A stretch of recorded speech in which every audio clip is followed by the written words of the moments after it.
hausnarketa baten sartu eta ia lidergo bat sortzen dugun estrategia bat sortuko dagoena, herri hau merezi dauen askatasunera eramango duen estrategia bat martxan jarriko dagoena. Eta horregatik, Euskal Herrian kezka berdina daukan edozionaz, guargan jartzen gara, eta saiatzen gara bai kontatuaren egoten, dutxalde berduna badau, zer emon edo joratu nahi horien entzuteko batetik osunez, ez? Eta gaur, placer batak guretzat, Oliver Foix konbidatu dugu, bera Baionarra, Donostia bizira, historialari amorratua edo berak erote historia maite da bada, amorratu dala, historiaren inguruan jardunean dabil, eta gaur aurkeztuko duzun hitzaldia, titulu hau da esako baritza, 2024, estatu baten sendotzea, testu ingurua eta ondorio geopolitikoa. Eskerrik asko horregaren izenean. Kaixo denoi, eskerrik asko etortzeagatik eta eskerrik asko horreaga taldeari gonbida emateagatik eta aukera emateagatik nire ezagupen xume hauek partekatzeko. Oan, hitz egingo dugu, zerri mundiari barnetzen, Eneko Aritza, protagonista, baina Enekoren atzetik, insistituko dut, badagoela protagonista handiago bat dela estatu bat. Eneko Aritza ez da existitzen estatu hori gabe. Horretaz hitz egingo dugu, eta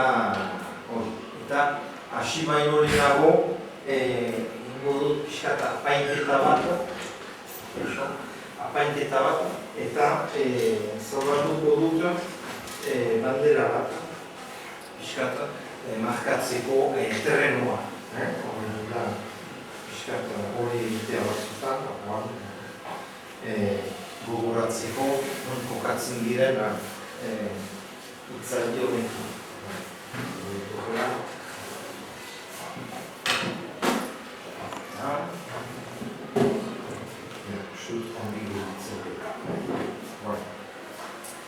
Uste dut importantea dela hori baliatzea.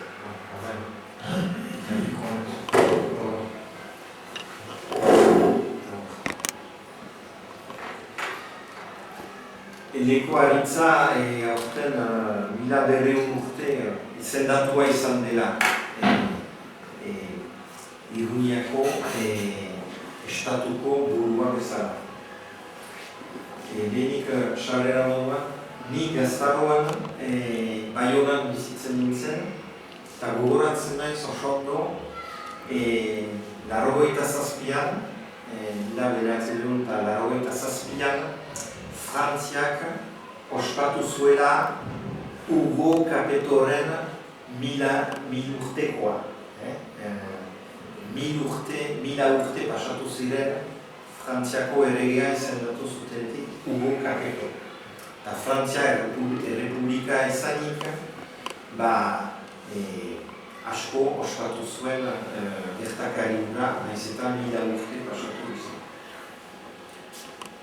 Eta 89an gogoratzen naiz ere Frantziak ospatu zuela Frantziako iraultzaren 200. urte muga. Frantzia erakutsi zuen, ikusi nuen hori, kapaza zela errepublika ezanik, gaur errepublika da, kapaza zela ospatzeko errege baten investidura 1000 urteko kontu bat gogoraraziz, eta 200 urteko gertakari bat gehiago lotua dagoena republikarekin. Azkenean, ospakizun hauek ez dira gertakari bati buruz, baizik eta atzean dagoen zerbaiti buruz, alegia estatua. Beraz, Frantziak ez zuen ospatzen errege bat edo espatzen zuen bere estatu gintza, bere estataletatea, eta hori da benetan kontatzen duena. Eta orain badut ni neuk aukera gure estataritaz hitz egiteko. Duela 1000 urte enekoaritza genuen, eta nik kontatuko dudana, nire iritzia da, nire askatasunean, elementuak aztertuko ditut modu batean, nire interpretazioa. Estatu bat genuen. Enekoaritza da Nafarroako lehen erregea, hau da normalian entzuten duguna. Lehen erregea, 1824an errege izendatua zen, eta nonbait lehena delako inkonsienteki pentsatzen dugu hor zerbait abiatzen dela, zerbait sortzen dela. Enekoaritzari buruz ari giren, irudi batzu. Erdiagoko irudi bat, hemen, enekoaritza baita, estilo hartan, errege klasiko baten moduan, errege koroa, ezpata, tronoarekin, eta irudi garaikidea Iruñean dagoen monumentua. Hau da, beste estetika bat, beste irudikapen bat. Hau da, errege klasikoa, eta hau da, errege, gerlaria. Behar da, hau marrazki hori egin zutelarik, Nafarroako erregeak zeuden, estatua mantentzen zen, baina hau eraikidelarik, estatu hori desagertu da, eta komeni da behar bada markatzea, hau badaborroka bat pendiente. Zagutuko duzu eragian estatu hori. Horan, aipatuko ditut, egingo dut repaso bat. Enekoaritza aurretik, testu ingurua ulertzeko repaso bat. Eta ez da dena erabat kronologiko, erabat zehatza izango dira idei nagusi batzu. Horan, idei nagusiak, hasten naiz, 500. urtean. Zer daukagu garai hartan Europa mailan, zena geopolitikoa aipatu dut, hau da, Europa mailako mugimenduak eta dinamikak. Horan, garai hartan badugu ekialdeko imperioa. Ekialdeko imperioa edo imperio bizantiara, jatorri erromatara dauka, nik deitzen dut hori dela imperio itxi bat. Ja iritsi da bere mugetara aspalditik, eta ez dauka asmorik zabaltzeko, badu bere eremu finkatua, eta mugatua da beraz, eta dago gehiago bat defentsa. Dinamika defensiboa. Gero bada Mendebaldeko imperioa. Mendebaldeko imperio erromatara urte hartan kolapsatuta dago. Erorina, ez dago. Zer gertatu da? Erori da barbaroen inbasioen aurrean. Esplikatuko du. Ez dago, baina badago. Badago, oroitzapenetan konsientzia kolektiboa erroman, baina beti izan da emperadore bat. Orain ez dago. Oda pixkat gauza arraroa. Baina imperadorea jarraitzen du ekialdean. Eta gero aipatuko ditut hiru protagonista interesatzen zezkiguna. Baskoiak, Guasconez, hauek antolatuta badute estatu propioa, aspaldiko partez gainera. Deitzen da, Kibuitaz Pompilonensis, Iruñeko estatua. Hau da, estatu bat, nunbait mantendu dena struktura bat, protagonismo gehiagiri gabe, baina mantendu da imperio erromatarraren barruan. Eta bada beste estatu bat, auzokoak dira, Tarbelak, edo Tarbeli. Hau da, Kibuitaz Akuentziz. Kibuitaz Akuentziz da Akizeko estatua. Akize da Dax, nunbait, insistitzen dut bi hauen gainean, zeren bi estatu hauetan mantenduko da beti dagoelarik gure independentzia. Gehienetan izango dira protagonistak baskoiak eta parentesi moduan edo etapa batean nonbait tarbelarek, euskal tarbelarek esplikatuko du, haiek rekuperatuko dute momentu batean independentzia hori. Abia puntua, esaten dut bi estatu, tokiko estatu daudela. Gero bada ere bat dela Akitania, hor badira, dozena bat kibutatez, dira etnokulturalki berdintsuak, tartean daude tarberak. Eta Pirineo egualdean badira baskoiak. Nonbait guzti hori honek osatzen du konjuntura. Mapa batzu pixkat situatzeko, zagutuko duzu, hemen baskoien estatua, kiwitaz, zivitaz hori. Baskoiak eta hiriburu bat Pompaero, Iruñan, alegia.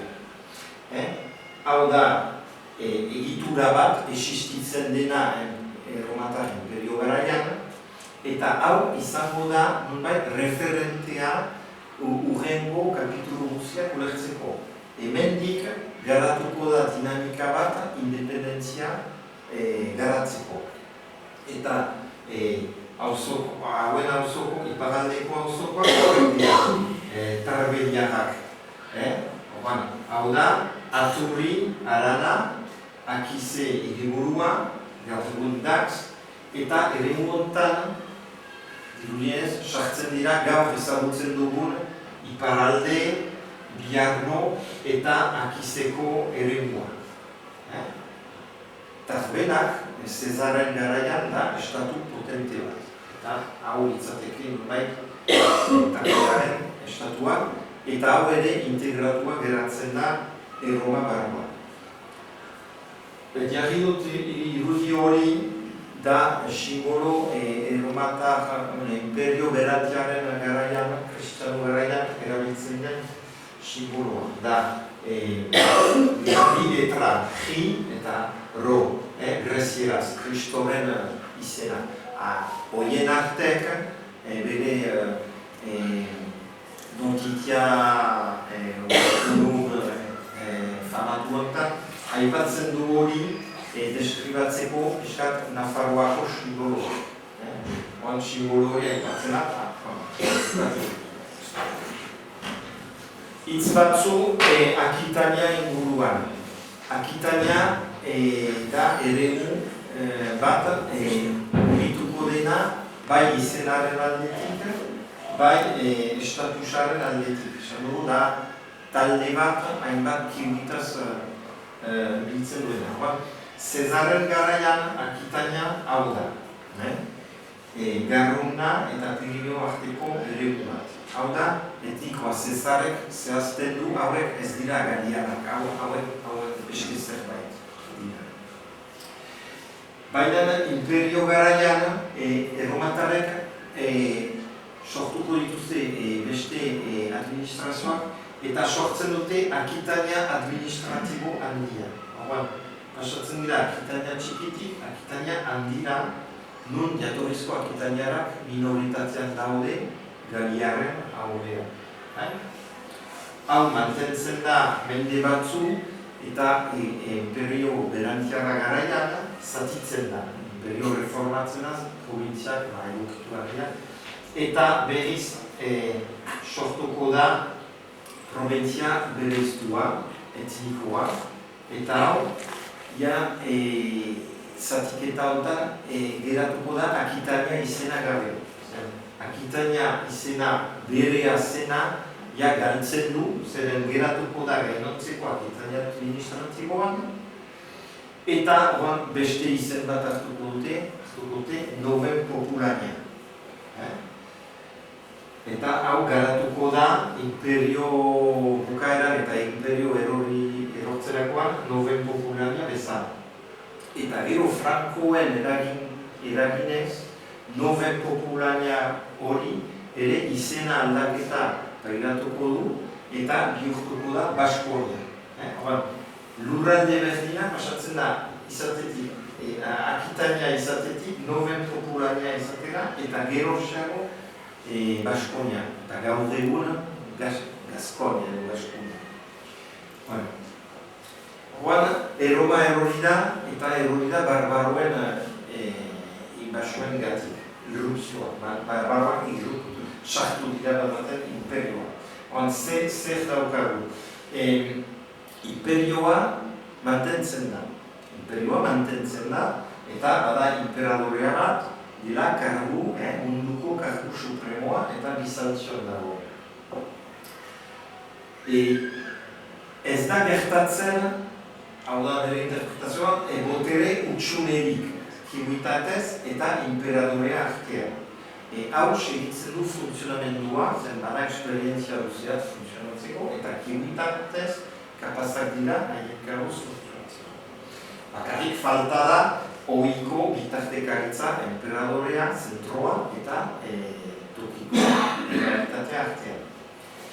Errege barbaroak, behin estabilizatuak Mendebaldeko imperioan, joango dira aldarrikatzen bitartekaritza hori, piskat haien presentzia legitimitatzeko. Orduan, nahi dute izan emperadorearen bitartekariak. Eta fase batean eta batean egiten dute imperioaren imitazioa. Imitatzen dute imperioaren administrazioa. Hartzen dute parafernalia imperiala erromatarra. Imitazioan daude. Eta monarkia barbaroak baditu bere ezaugarri berezia.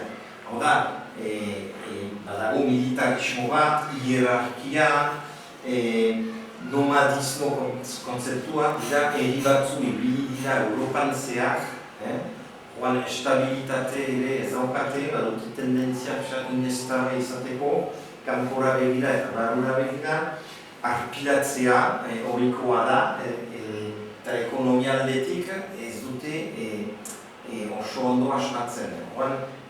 Gutxi produzitzen dute eta ekonomia gainbehera bat pairatzen du garaiaietan. Flujoko ekonomiko guztiak pixkat hankaz gora jartzen dira monarkia hauen gatik. Irunian zer gertatzen da, Irunieko estatu hori, kimilitaz hori, Iruniak lehen momentutik, eta kasu bakarra da Europa Mendebaldean, lehen momentutik arguiatzen du barbaroen bitartekaritza. Barbaroen presentzia ez dute behar, arguiatzen dute, eta independentzia, de factoko independentzia defendituko dute, eta hori dute berun, urtez. Orduan, jarraitasun administratiboa betikoa mantentzen dute, orduan instituzioak mantentzen dira, erromataren garaian garatu zirenak, tokiko instituzioak noski, orduan bada elite bat, pixkat, enkargatua estatu hori mantentzeko, eta estatu honen independentzia defenditzeko. Esaten didazue, zerbait malina. Oran pixkat hau hobeto ikusteko, hau da Europako mapa bat. Hiru eragileak daude, imperioa dago, imperioa mantentzen da, urtinez dago, badu bere kargo supremoa eta badu bere legitimitatea, zeren hau da Erromako betiko imperioaren prolongazioa. Gero badira barbaroak,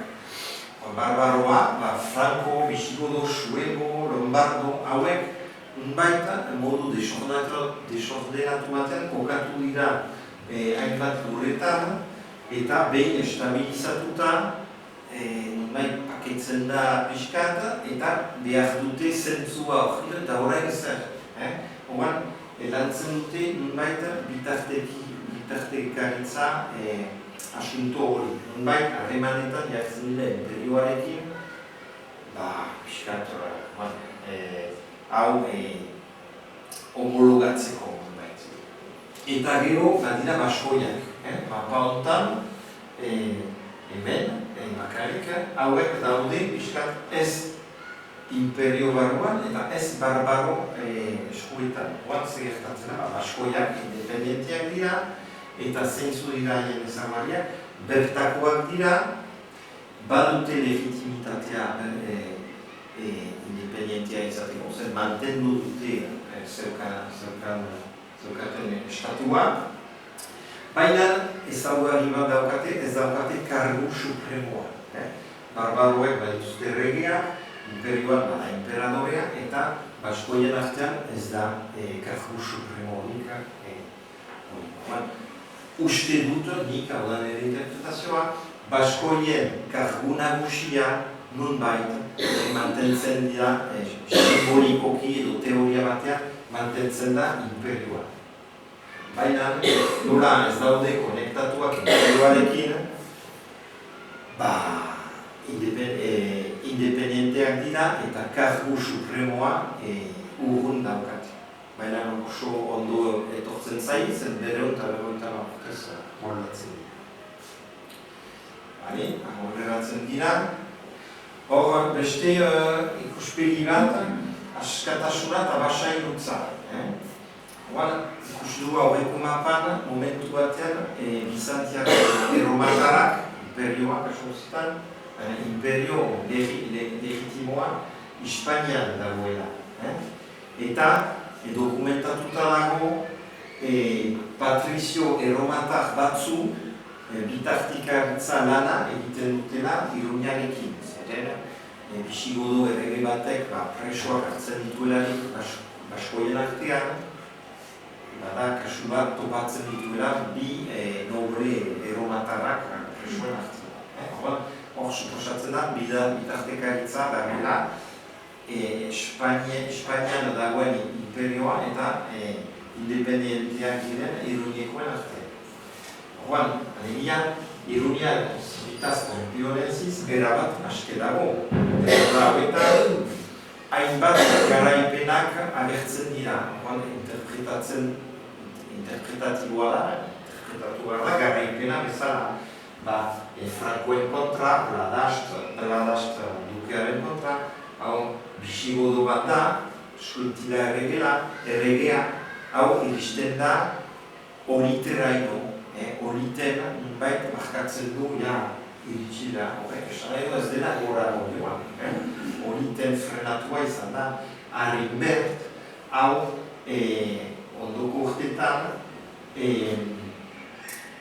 hau etortzen da Baskonia edo Noven Popularia okupatzetik, sartzen da Baskoien eremuan eta garaitua da eta suntsitua da. Hauan, nunbait, ifetxa hauetan, Iruñeko estatua libre da olitetik zuberoraino. Eta gero ezagunagoa da Horreagako guduan. Hau defentsa hori funtzionatzen du. Eraso bat baino gehiago daude eta normalian, ez da simple, jokatu behar da, baina nunbait badira garaipenak mantentzen dutela estatuaren independentza. Eta gero, batuko nuke, basailutzan dauden eredu batzu. Adibidez, Baskoniako dukeria, Noven Popularia. Hau Frankoen esku geratzen da, baina Frankoen artean diskar dinastikoan daude, luzatzen da asuntoa, eta benetako integrazioa luzatzen da. Eta hasten da, fetxa hauetan, Dagoberto erregearen garaian. Hauan, ze gertatzen da?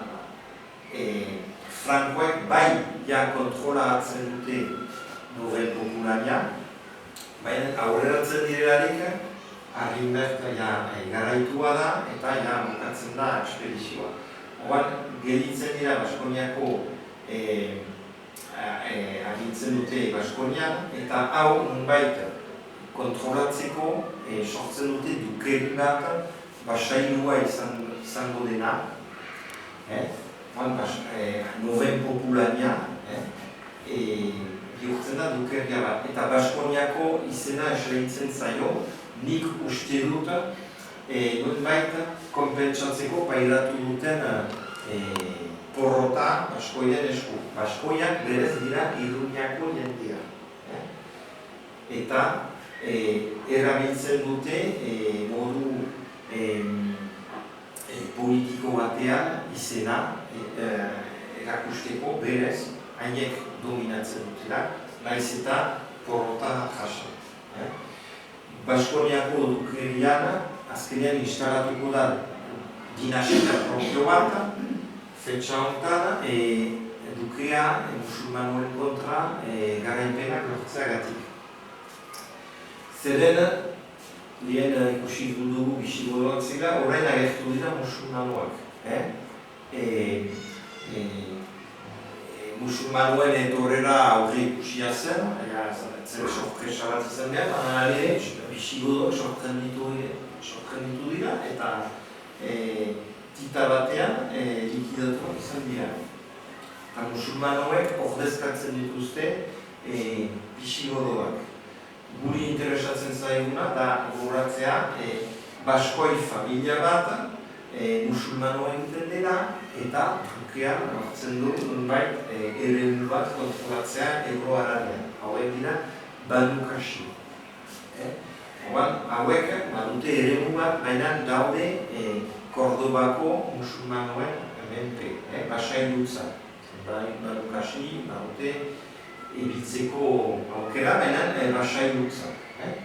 Beti Basailutzan zaudela, beti aukera daukazu matxinatzeko edo piskat iskanbilak sortzeko, protesta, baina azkenean ez zira inoiz independentea.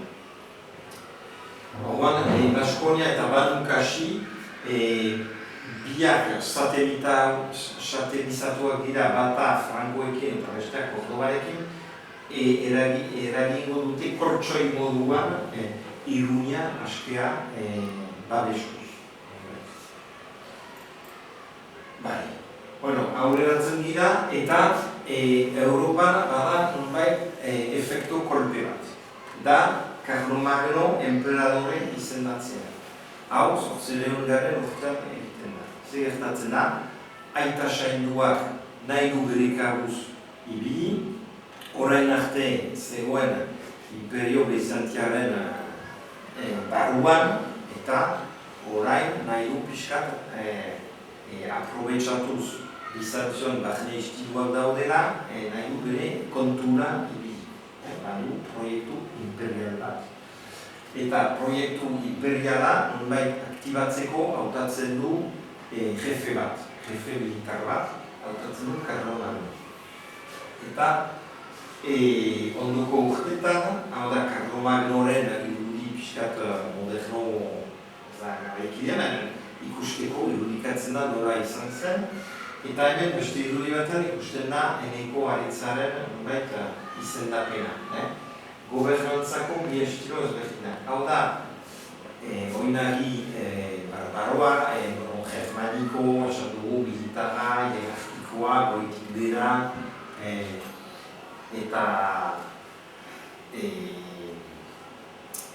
eta irudikatzen da perfectamente, hemen bakotsaren papera zen, hemen sutik dagoa eta saildua, belaunikatua Carlomagno, eta Carlomagno jasotzen du imperioa, poterea, goitik bera. Eta gainontzekoak dira, lekukoak, ez daukate hitzik. Eta hemen, 1884an, horako zerbait gertatu da, herria bilduta zegoen, eta erabakia zuten kargu supremo bat betetzea eta izendatzea norbait horretarako, eta herria biltzen da, hautatzen dute, hauetako bat, pentsatzen dute oberena dela, Eneko Aritza, eta altxatzen dute jende guziak ikusteko, eta horrela egiten da. Izendapena behetik gora, herritik gora. Eta hemen, Iruñeko apezpikua pixkat hau balidatzen. Hau goitik bera herria ez daukala hitzik, eta hemen herriak erabakitzen du, eta herritik ezberdintzen da, destakatzen da, pentsamendu honen bitartez. Orduan, zer da Mendebaldeko imperio hori, Mendebalde imperiala. Hau da, pixkat, aita sainduak eta Karlomagnok diseinatzen duten formato berri bat. Imperio barbaroa da. Hau, imperio irekia, mugagabea, katoliko hitza, erabiltzen da, katoliko aplikatzen da imperioan, da mundu osoarentzat, ez dauka mugarik. Eta ase ezina, apostolikoa, behartuta dauka inposatzea bere kriterioa, bere balorea, bere sinestera. Esan dugu lehen Bizantzio zen imperio itxia, defentsiban zegoena, hau sortzen da imperio berriz irekia, asmoa duena, mundu guztia bere gain hartzeko. Eta injerentzia praktikatzen du politika eta balaurrean aldetik. Jendea ez badio obeditzen edo ez badio sinisten esaten duten bezala, zilegitzen du bere burua sartzeko. Ezagutzen duzu hori, zer imperio berdin hori, berdin jarraitzen du, gaur egun bertan, beste izen batzu, beste aktore batzu, baina formato berdina da, Mendebaldea gaur egun existitzen da, eta balore eta formato hauek erabiltzen du, injerentzia, mugagabea, ase ezina. Ezagutzen du, oso ondo. Hau, aita saindua eta Karlomagnok eguriketzen dutelarik ofizialki Roman korreatzea, Bizantziok hitzik gabe genitzen. Barne istiluak dituzte, ez dute reakzionatzen. Barrura begira daude, ez dute kanpora begira, defentsan daude. Ez dira kokatzen, ez dute interpretatzen, eta azkenean onartzen dute. Onartzen dute joko arau berri hori.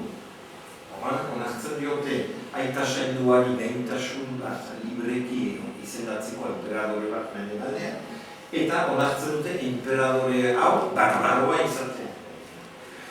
Eta behin Bizantziok onartzen duelarik hori, zer egiten du aita sainduak, berehala izendatuko du emperadore berri bat, ofiziala, lehen izango da emperadore berri bat, Bizantzioren onarpena oniritzia duena.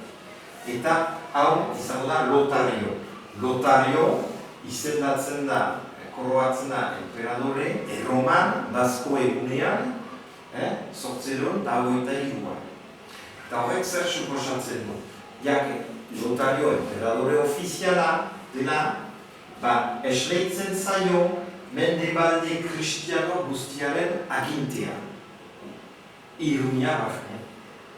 Irunia liburatu zen, zeren teorikoki, jarraitzen zituen Bizantzioko legalidadeak, barbaroen hauken, baina orain, Bizantziok amore eman du, eta nunbait Mendebalde kristiano guzia Lotario emperadorearen menpean sartu dira. Iruniak zer egin du. Iruniak, ditzen dut, hau aktibatzeko Lotario eta bere anaia Pepinek gudaroste bat igortzen dute Irunieko sumisioa jasotzeko. Hispaniako sumisioa jasotzeko. Zer interpretatzen da Irunieko estatuan, figutaz Pampilonenziz, hauek ez daude deskonektatua mundutik, eta nunbait, pentsatzut, diakinean daude, zer eskumabitzen den, Roman, Kordoban, edo Bizantzioan. Informazioa zirkulatzen da. Orduan hauek erabakitzen dute arruiatzeko mundu ordena berri hori. Nunbait, proposatzen zaiena da ustea independentzia obeditzeko emperadore hori. Baina hauek gogoratzen dira, ez dute inoiz onartu barbaroen boterea eta beti libratu dira, independentziak da, eta gainera Karlomagno beraren kontra Aurreagan irabazi zuten. Badute nahiko legitimitatea ez onartzeko Bizantzioren amore ematea eta ez onartzeko emperadore barbaro. Orduan, zer egin behar dute, hau erakusteko mundu mailan zer egiten dute, izendatu behar dute kargu supremo propio bat. Horrela, ulertzen dut, Eneko Aritzaren izendapena. Zergatik, zeren kargu supremoa izendatua izanik, hau justifikatzen da independentzia. Bestela, interpretazioa litzateke rebeldian jarraitzea. Horren, Eneko Aritza izendatzen da kargu supremorako Iruña. Eta Eneko Aritza dinamika honetan ez da erregei barbaro bat, ez da monarkia barbaro bat, ez dago inongo bitartekaritza egiteko. Hau da, estatu bat, goitik bera eta kokatzen da, nire interpretazioa, Erromako Lotarioren eta Bizantzioko emperadorearen parean. Bai, Iruña kokatzen da geopolitika mailan, goi mailan.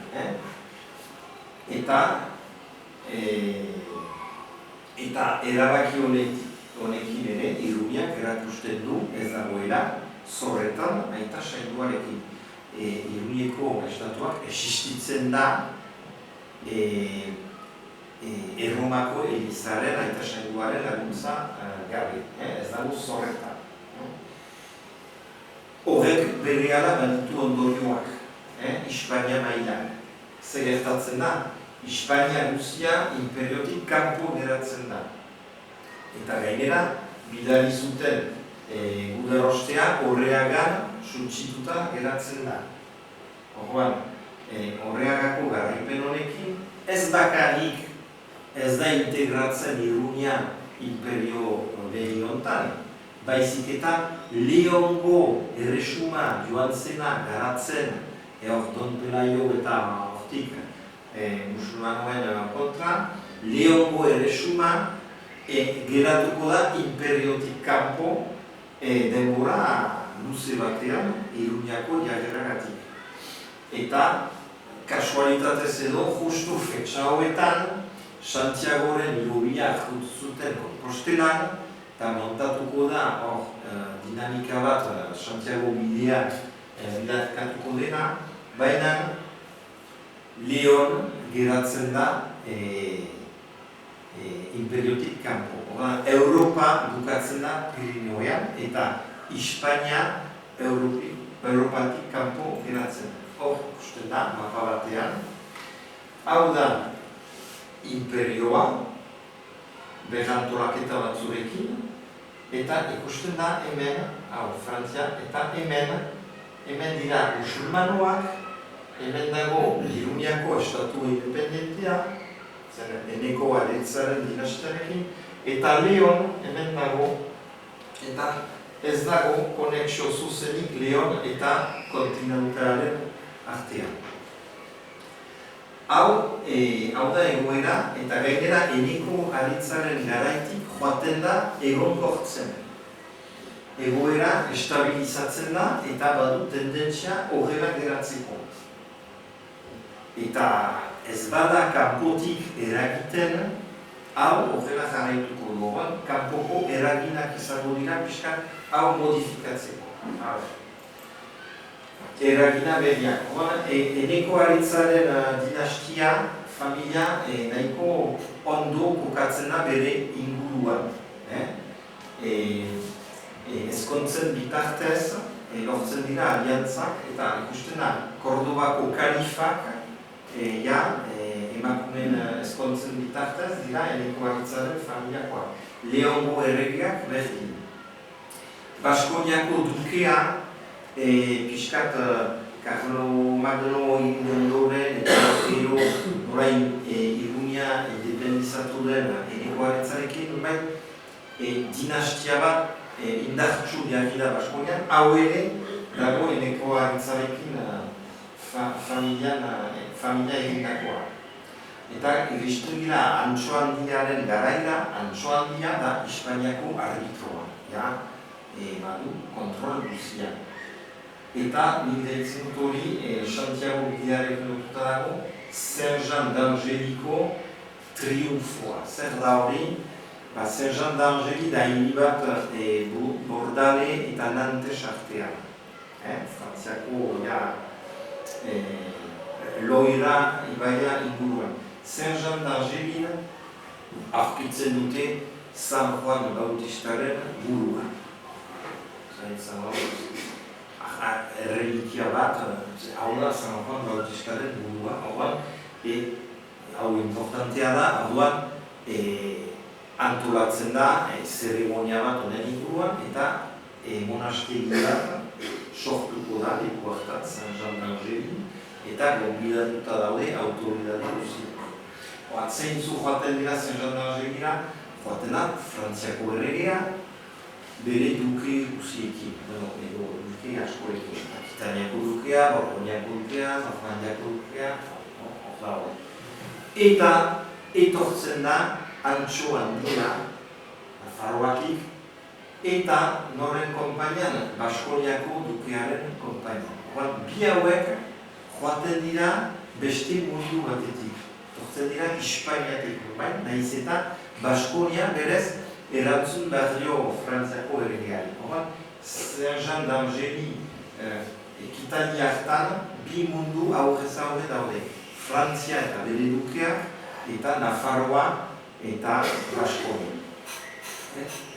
Gero, Sancho Handia eta gero bere semeak jarraitzen du gainera Calahorrako konkista egiten musulmanen kontra. Eta Eliz Barrutia berrantolatzen du. Konsultatu gabe aita sainduarekin.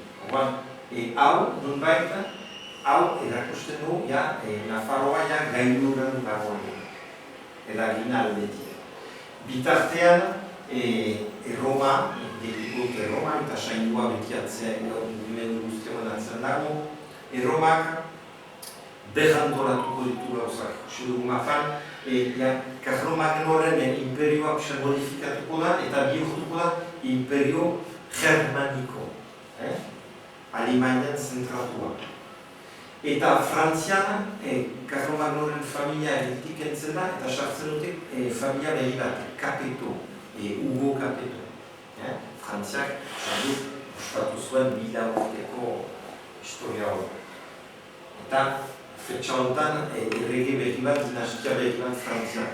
Pentsa, Saint Jean d'Angelin, Antso Handia, ezakitzon bat mende independenteak zirela, eneko ondorengo bezala, topo egin zuen, Hugo Capetoren semearekin, Roberto erregea, eta klar, bazen disproporzio bat, Sancho Handia, prestigio gehiago zuen Frantziako erregea.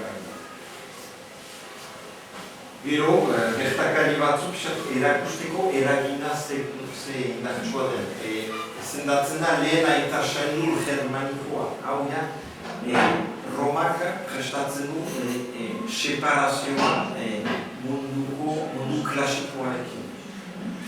Eta hau gauzatzen da zisma handiarekin. Bi elizak separatzen dira, Roma eta ortodoxia, gaur egun arte. Gaur egun arte, gauzauek egiten du. Eta gero, arrakastandi bat, aita sanduaren zat, Jerusalemgo gurutza. Gurutza da egitena eta konkistatzen dute. Eragina ere dago Hispanian bertan. Ikusi dugu mapan eragileak finkoak dira Leon, Nafarroa eta musulmanoa. Aita sainduan sartuko da eragile berri batzu puztutzeko, indartzeko. Aragoi eta Gaztela. Aragoi eta Gaztela dira aktore minoritario batzu, dira kondeak. Eta okatu, prinsipioz, garantzi berezik. baina Elizaren interbentzioarekin hauek handituko dira eta indartuko dira. Nik Aragoi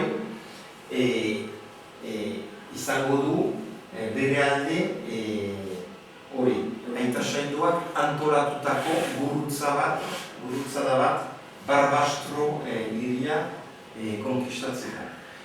Aita Sainduak antolatzen du hori eta deitzen du Franco Frantziatik eta hori laguntzeko Aragoi. Eta gurutzada honek suposatzen du Aragoientzat prestigio edukitzea eta pixkat espirituetan bere lekua izatea. Nafarroarekin ez zuena.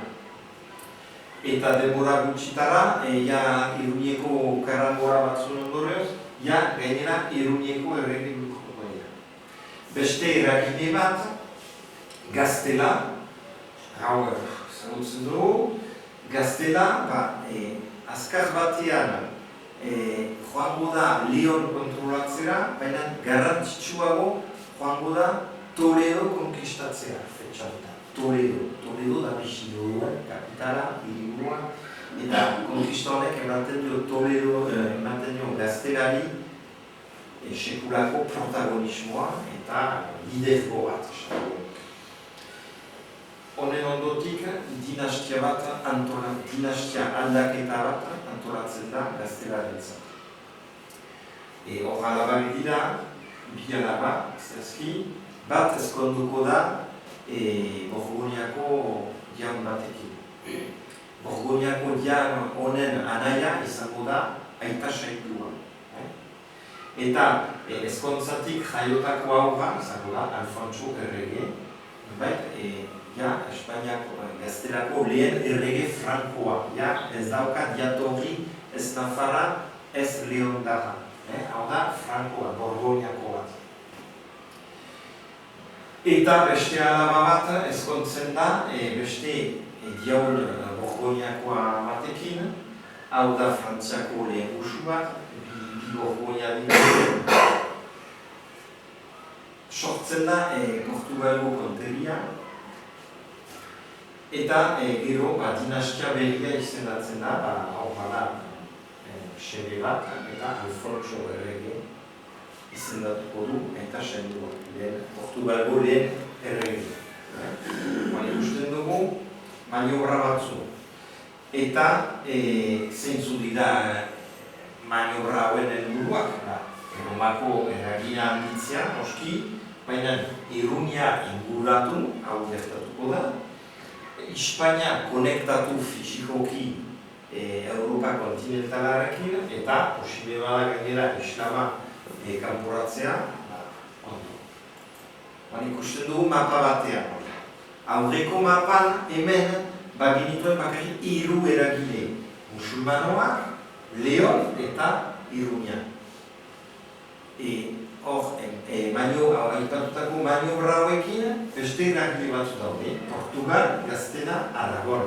Ze gertatzen da? Lortu da separatzea diatorrizko erresumak direla Nafarroa eta Leon, separatuta daude, eta lortu da separatzea Nafarroa eta musulmanoak. Nafarroa zen hartu zuen ardura ukatzeko imperioaren agintea. Eta bere diagenagatik Leon kanpo egon zen. Eta Nafarroa Europatik kanpo zegoen, bakarrik musulmanoekin mugan zegoelarik. Orain, Nafarroa galtzen du muga musulmanoekin, Nafarroa inguratuta dago estatu imperialekin, zen Gaztelan da dinastia, Borgoniako dinastia, hemen orainik dago Nekuaritzaren familia beran ikusiko du azkar jokatuko dela, Leon sokolatuta dago eta desagertuko da, eta Portugal bihurtuko da.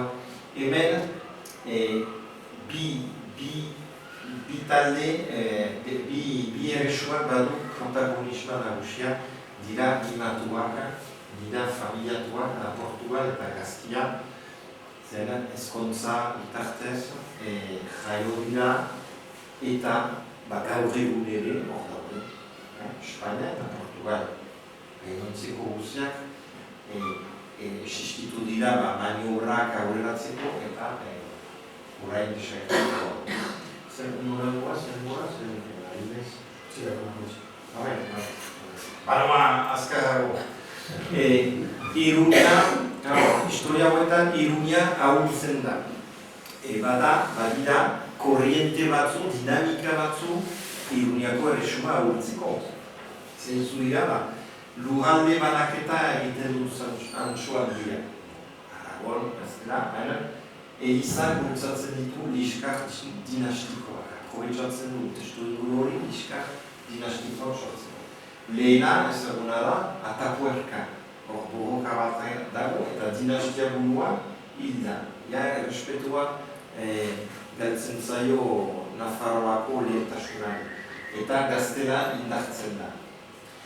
Beste kapitulu batean, eraso bat iparetik. Akitaniako dukea, anekdota bezala bere arreba ezkondua da emperadorearekin, Akitaniako dukea, kontutan hartuz, Atapuerca doan Nafarroa ahulduta dagoena, sartzen da Baskoniako dukeria konkistatzeko. Eta bere garatzen du, eta Baskoniako dukeria desagertzen da. Eta Akitania handia da. Gero aipatu dugu Barbastroko gurutzala, hau honek Aragoi indartzen du. Eta gero Peñalenen berriz ere dinastia burua hiltzen da.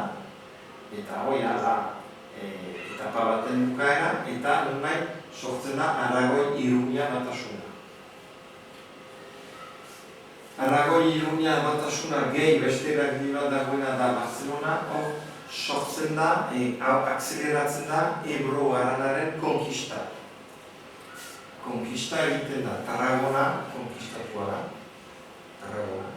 Eta Zaragoza. Oman nonbait Ebro guzia geratzen da kristianoak esku. Batzu zati bat Barcelona, Katalunia, eta beste zatia Aragon. Eta hor bada krisi bat.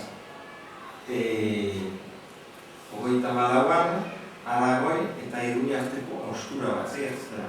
Orduko erregia, Alfonso Morokaria, hiltzen da aurrik gabe, zoka aurrik. Eta badu anai bat bakarra da monje bat, monastegi bat. Teknikoki, aurre ikusten da, Eneko Aretzaren dinastia bukatuko dira. Eta nork kudeatuko du hori, kudeatuko du Eliza, Roma eta Sendua. Hau da, sensazioa hau bertatuko da. Iruñan erabakitzen dute beste ere, ukatzea planifikazio hori. Eta aurkitzen dute Eneko Aretzaren beste familiako bat, eta izendatzen dute erregea Iruñan. Bereskargatzen dute dinastia Iruñan. Eta dinastia eta independentzia darkatzen dute. Hau izango da penintsulako azken dinastia ez frankoa. Hau da Eneko Aretzaren dinastia zuzena.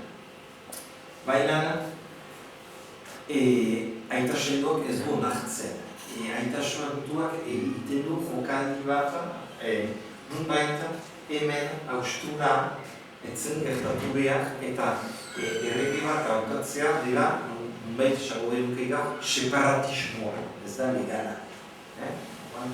Horako idei bat izan bat dugu. Baina alere Iruña independentea da. Iruñako erresuma, errege propioarekin, baina Erromak ez du nartzen. Gero, abertzale egiten dugu Aragoiekin. Iruña askatu da modu ilegal batean, zer egiten da Aragoiekin, behar da, hau, soluzionatu. Nola, bada arriskua, Nafarroa bere ganatzea Aragoi, ateratzen da monastegitik hor zegoen aurreko erregearen anaia, monastegien zen, eta antolatzen zaio ezkontza ekspres bat. Ezkontzen da printzesa batekin, badu alaba bat, berriz sartzen dute monastegian, eta alabak berria ezkontzen dute Barcelonako jondearekin. Jokaldi honekin, zegertzatzen da, denbora gutxi batean, pasatzen dira Aragoi-Iruña batasunetik, Aragoi-Katalunia batasuna. Dinastianik aldaketa bat egin zen. Orain, hor agintean izango da Barcelonako etxea. Hauek dira jatorri frankoak. Orduan, Aragoi desbinkulatzen da erabat Nafarroatik, Espainiatik zegoen lotuta, eta pasatzen da Kataluniako agindupea. Eta Kataluniako kontea, Barcelonako kontea, eskuratzen du errege titulu bat. Gaur egun, bada orainik arazoa, zen Katalunian independentzia aipatzen dutelarik beti leporatzen zain, zuek ez duzue, etzarete inoiz erresuma izan. Bada, historia horretan, gertatu zen elementu bat.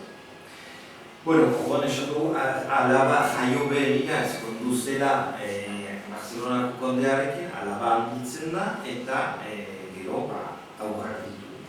Orduan, hau uste da familia dagoela, eta sainduak, beti agertzen den pertsonaia, protagonista, erabakitzen du, ber sortzea Tarragonako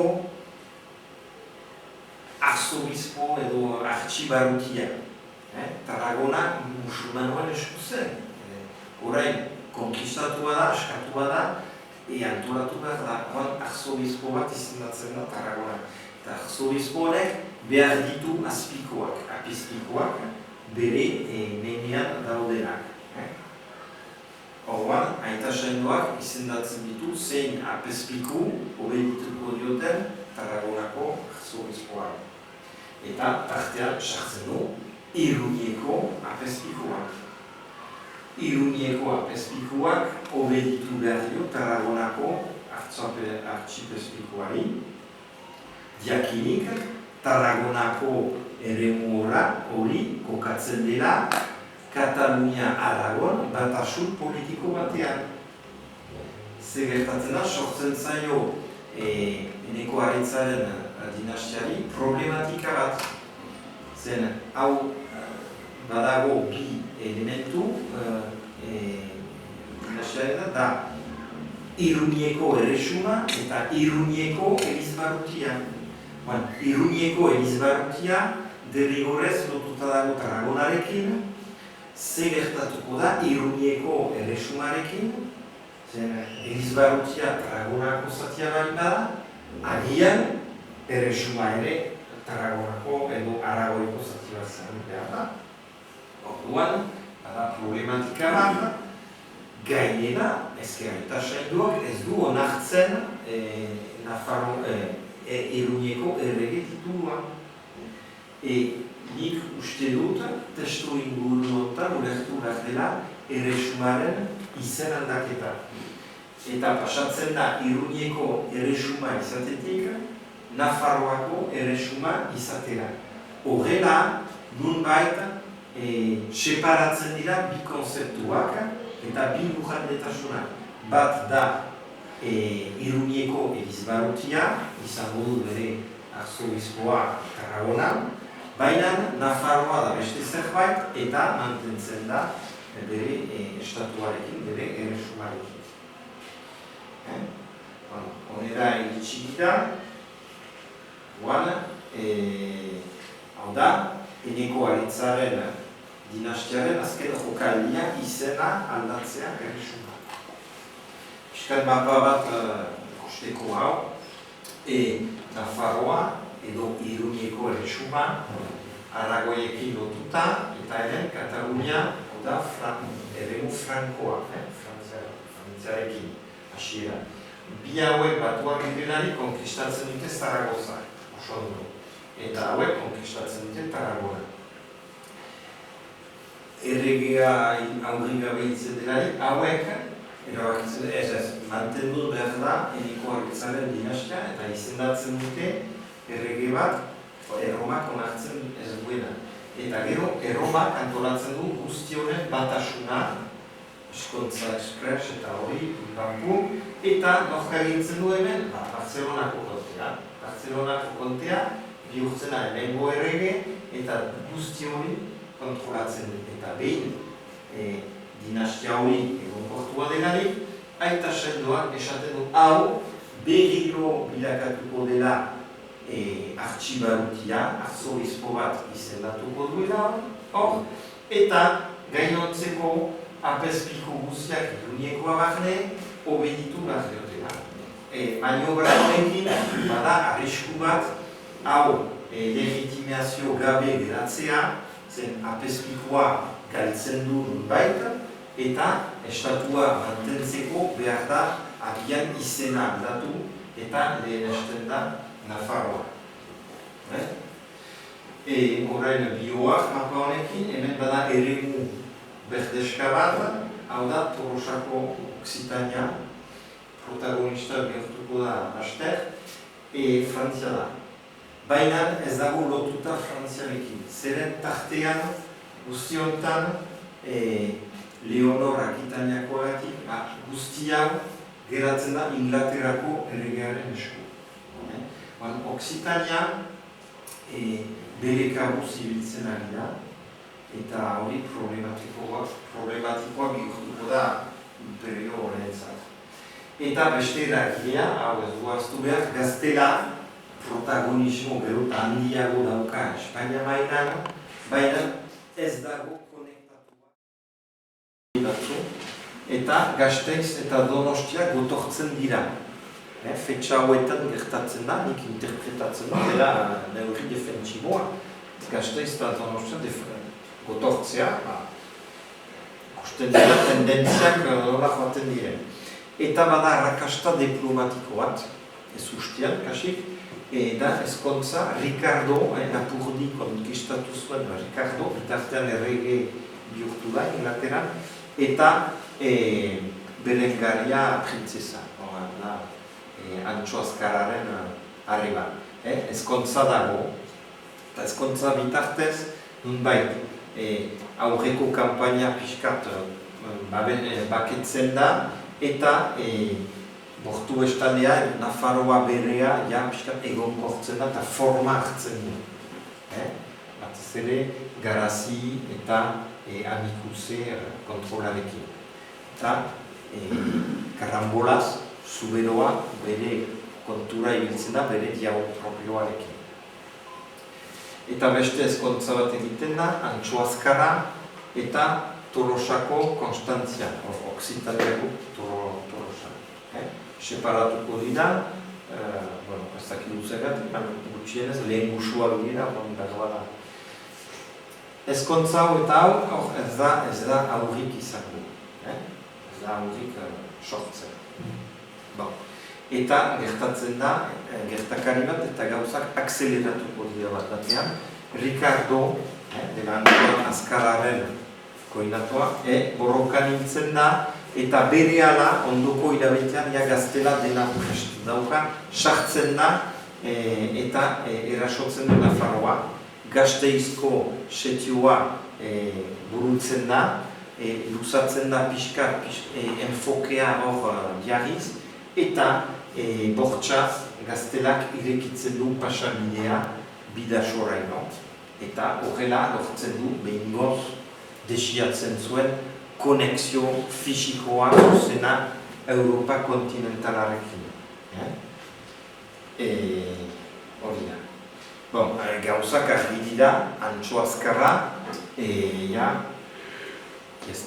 hau bukatzen da, geldituko gira hor, itxasoa galdu du, erresuma bugatua izango da 6 merindadetan, eta nik interpretatzen dut zen, separatu da hor bere ezkontzatik, eta ez da gehiago berriz ezkonduko, horren nun baita, sartzen da ere tratuan, pakearen truke eta Nafarroa mantentzearen truke, ni ez dut familia bilatuko eta nire hiloba dela Champagnakoa, Franko bat, izango da horrengo ere.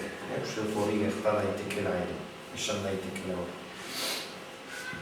Eta gaztelak konkistatu dituen lur hauek, Araba eta Gipuzkoa, joango da instituzionalizatzen foruen bidez. Euskal foruen garantzia abiatzen da foruen funtzioa da tresna izatea diendea mantentzeko gaztelaren eraginpean.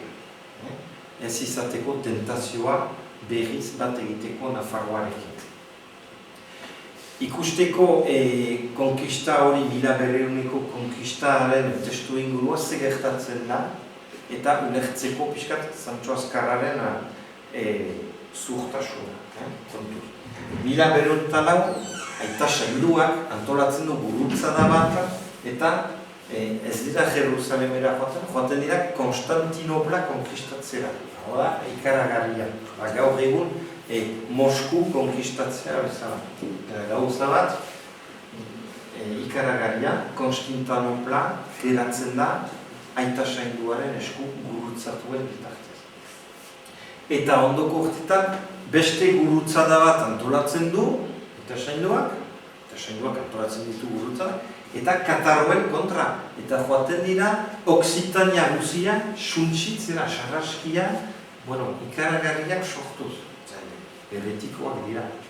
Hor bat zen agindu bat baita, aita sailduaren ordezkoak esaten zuen, eskatzen zen, baina nola jakingo dugu hau heretikoa dela. Esan zuen, ez komplikatu. Akatu denak, eta jainkoak asmatuko du zeintzu diren zintzoak eta zeintzu diren gaiztuak. Piskat hau da testu ingurua. Eta Sancho Azkarra diabetzen da, hau, ez dela txantxakoa, bere ondoan Tolosa eta gero antolatzen da Las Navas de Tolosako kanpaina, eta hor denak deituta daude eta komeni da parte hartzea. Egia da, gaztelak kendu didala itxaso guzia, inposatu da, baina komeni da parte hartzea pixkat ziurtatzeko Nafarroaren etorkizuna. Orduan, parte hartzen du Sancho Azkarra, eta ondo gainera, eta utzi nahi gabe parte hartzeagatik lortzen du Nafarroarentzat 300 urteko estatuko bat edo pake bat parte hartzeagatik. Parte hartzen du Navas de Tolosan, ez da berriz ezkontzen, ez dauka horrik, bere iloba Tibal Champagnakoa izango da horrengo eregea, baina Eneko Argitzaren bere suma mantentzen. Segitzen du, pixkat laburtzeko pasabidearen konkista, hau da Gaztela-Europa konexioa. Gaztela inposatzen da iristeko kontinentea. Hau zen, jatorrizko bide erromatarra, eta eremu hau konkistatu ondoren, Gaztelak garatu behar du, ziurtatu behar du, segurtatu behar du, eta kendu behar die bertakoei gogoa Nafarroarekin bat egitea, foruak. Eta horregatik, hain urbanizatua da Gipuzkoa gaur egun. Eta sortzen du bide berri bat, gaur egun bide hori deitzen da N1, Espainiako bide garrantzitsuena. N1 askotan erabiltzen dugu, eta testu inguruan garatu da. Orduan, Gipuzkoa eta Araba daukaten formatoa, lujaldetasuna, ez da naturala, da konkista honen ondorioa. Ez dugu aipatu Bizkaia, Bizkaia gaur. Bizkaia, bere kontura ibiltzen da. Bizkaia, nunbait Alfonso Burokariaren garaian, nunbait gelditzen zen Nafarroako orbitan, baina ikusi dugu Aragoiko haustura eta nunbait Bizkaiako jauna erabaki zuen bat egitea Gaztelarekin. Zeren truke, hor foruak ziren, baina nunbait ziurtatzen zitzaion Gaztelako ergea ja bere dinastia mantenduko zela.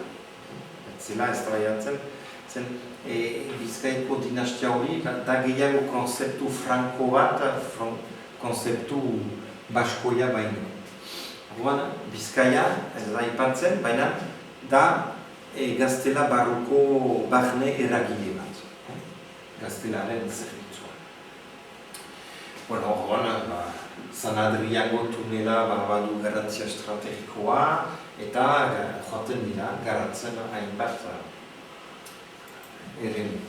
Orduan, etapa berri bat da deitzen dut Nafarroa itxia. Ja badu forma definitiboa kasik. Segertatzen da, hemen gaurera izango da dinastia desfile bat, zeren ja komeni da mantentzea eneko aretzaren odola transmititzen emakumeen bitartez, gehiegi atentzioa deitu gabe Roman eta Frankia, dinastia aldaketak. Baina bada konsekuentzia bat ere, nola erregiak batzutan ez dira bertakoak edo kanpoan eziak, Europa mailan nahiko goiz idazten da estatuaren konstituzioa, konstituzio nazionala, Nafarroako konstituzioa, deitzen du foru, baina deitu behar konstituzio.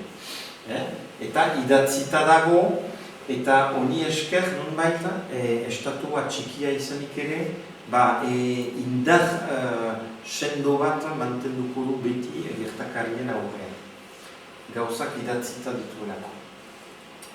Nafarroako koroa, etapa hortan, badira bi Nafarroa. Bada Nafarroa, barne Nafarroa, ezagutzen dugu Nafarroa klasikoa, eta badago kanpo Nafarroa, dinastia bakotsaren arabera, suposatzen duena, lugande bat Nafarroatik urrun, ez daude konektatuak. Ez Champaña edo Evre. Gauza hauek ematen diote dimentsio internazionala Nafarroari. Txikia da, baina Champagnean dago, Normandian dago, badu proiekzio bat. Barne Nafarroa eta kanpo Nafarroa. Gero, Nafarroak bere txikia da, betiko lekuan, baditu, inguratuta dago, 4 erresuma ezberdinekin. Gaztela Aragoin, egualdean, eta Inglaterra eta Frantzia, iparaldean. Hori, kontutan hartuz, 100 urteko gerra izango dela, eta denak txaiak direla denekin, beti emango zaio Nafarroari aukera aurkitzeko aliatu bat edo zein problematika aurrean. Eta ondo aprobetxatuko. Nafarroaren defentsa nunbait antolatzen da sakontasun estrategikoa deitzen dut zontzira bitartez. Zontzira, ikusiko dugu mapan, da elementu geografiko bat ziurtatzen diona Nafarroari segurtasun bat gaztelaren kontra. Hau mantenduko da fetxa honen arte eta zorgaitzeko gerla zibila garaian gaztelak jango du zati hori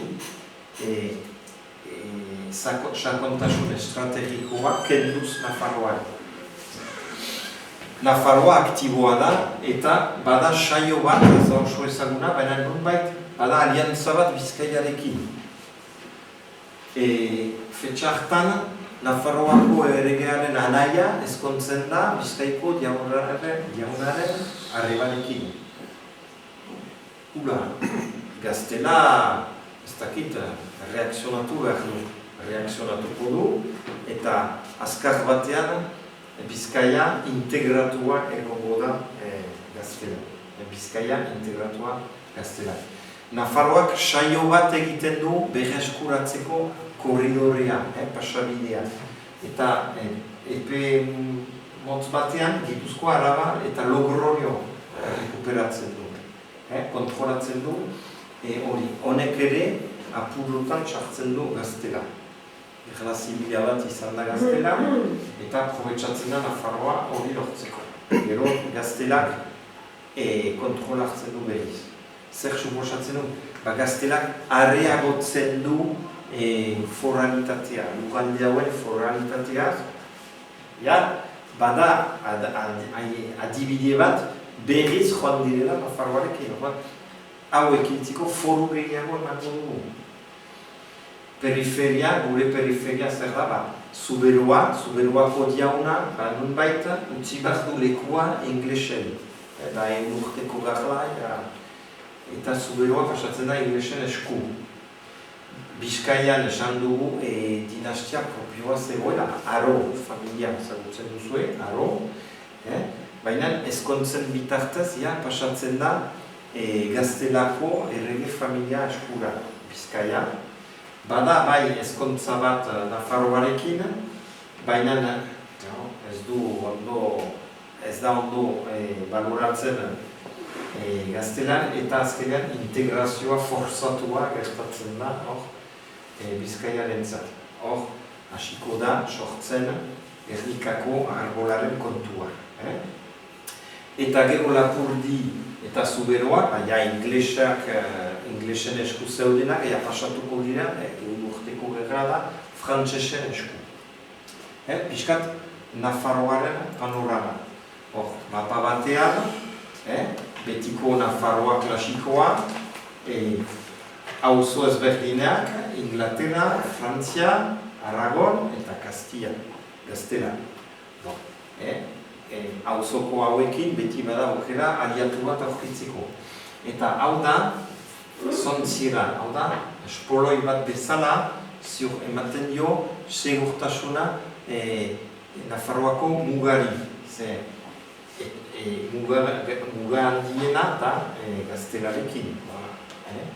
Orduan, Gaztelak ebendik atakatuko balu, espoloitik bada aukera atzetik edo egiteko maniobra bat. Ebendik atakatuko balu, espoloi hori ere mehatxatzen du Gaztelako retaguardia. Orduan, hau sistema defentsibo, la guardia biana, hau mantenduko da, horrela, baina gerla zibila denboran eskapatuko da eskuetatik, joan zaigu, Nafarroari, eta Gaztela diabetuko da horretaz, eta hor defentsa oso zaila izango da Nafarroarentzat. Gaur egun eremu hori deitzen dugu Rioja Alavesa, Arabako Errioxa. Hau zen Nafarroako gotorlekua, hau zen Nafarroako fortaleza edo, eta gaur egun deitzen dugu Arabako Errioxa. Galdu dugu perspektiba hori zer suposatzen zuen bere garaian. Aurreratzen gira, pasatzen gira garai modernoak. Garai modernoak hasten dira Bizantzioko konkista turkiarrek, otomandarek konkistatzen dute Konstantinopla, Bizantzio. Esan dugu, aita sailduak hartu zuela Konstantinopla, baina gero Bizantziarrak berriz inpusatu ziren, baina orain hau da konkista eta turkiarrek eginda, eta aita saildua da lider bakarra, lider morala bakarra, bakarrik bere iritzia kontatuko du munduotan, Eliza ortodoxoa gainbehera lahidatzen sartzen. Frantzia batua da, inglesak kanporatzen dituzte. Eta gainera feudalismoaren amaiera da, Frantziak eliminatzen du Borgoña eta Bretania. Eta paraleloki bada ezkontza bat errege katolikoak eta batasuna Gaztela eta Aragoi artean. Gaztela eta Aragoi. Lehen bagenituen lau erremu inguruan, erresuma, orain baditugu bi. Goian Frantzia batua eta egualdean errege katolikoa. Hau Espainia deitzen da. Espainia gainera Granada konkistatzen du. Ez dira ez da gelditzen musulmanoak. Eta ez bada nahiko, Cristobal Colon iristen da Amerikara. Horrek suposatuko du mendebaldeko imperioarentzat, suposatuko du 500 urteko barra librea gaur egun arte mendebaldeak egiten du nahi duena munduan. Da pasada bat, gu gaude hon, eta da testu inguru honetan. Zer gertatzen da Nafarroan? Nafarroan, bere kriterioekin. Nafarroan, hasteko, Espainiarekiko batasunak guiatzen du. Zeren, Fernando Katolikoaren aita okupatzen zuen Nafarroan. Baina nintzen delarik, Nafarroak esatu ez, gu erregi katolikoekin ez, Foix etxea hartuko dugu. Fetxa honetan. Ja, behar da, nortasuna hori plantatzeko erregi katolikoen aurren. Ez bakarrik ukatzen dutela integratzea, baina gainera urruntzen da Espainiatik, Nafarroa, zeren gero lehenesten dute ezkontza bat estrategikoa Labrit etxearekin, edo Albert etxea. Nafarroa txikia da, eta ez du onartzen Espainia batasuna, eta gainera Labrit etxearekin aliatzen da. Eta Foix etxea eta Labrit etxearekin aipatu dugu lehen barne Nafarroa eta kanpo Nafarroa aldi hontan geografikoki konektatuak dira modu kompakto batean. Badute lotura fisikoa. Gero komentatuko du. Hau da, pixkatan, garai modernoen mapa. Garai modernoen hasierako mapa. Zer ikusten dugu? Ikusten dugu Frantzia modernoa, ikusten dugu Espainia modernoa, ikusten dugu Portugal modernoa, eta ikusten dugu Nafarroa modernoa. Nafarroa da estatu moderno bat, inguru moderno batean. Hau da gure egoera 1500 urtean. Hau da Eneko Aritzaren ondorengo guzien emaitza, iritsi dira 1500 urtetara garai modernoan, auzo modernoekin, eta gu gaude moderno. Pentsatu dago gu gira moderno, Nafarroa modernoa. Baina, badira, esan dugu hau da imperio irekia, ase izina, inposatzainea. Nafarroa, ez da Espainia. Nafarroa, ez da Espainia. Espainia existitzen da Nafarroa gabe. Hau da aurreko mapan ikusi du. Urriak ababi, Cristobal Colon, Nafarroa, modernoa da eta independentea da. Baina, sortzen da, bait konzeptu berri bat, geografiaren diktadura. Orain, dira muga naturalak. Bilatuak dira, muga naturalak. Eta, klaro, aurreko mapan, hemen, muga naturalak, Nafarroa, piskat, nola justifikatzen da, Nafarroaren existentzia, muga kulturalen konzeptua, modernoa, konzeptu modernoa, planteatzen da.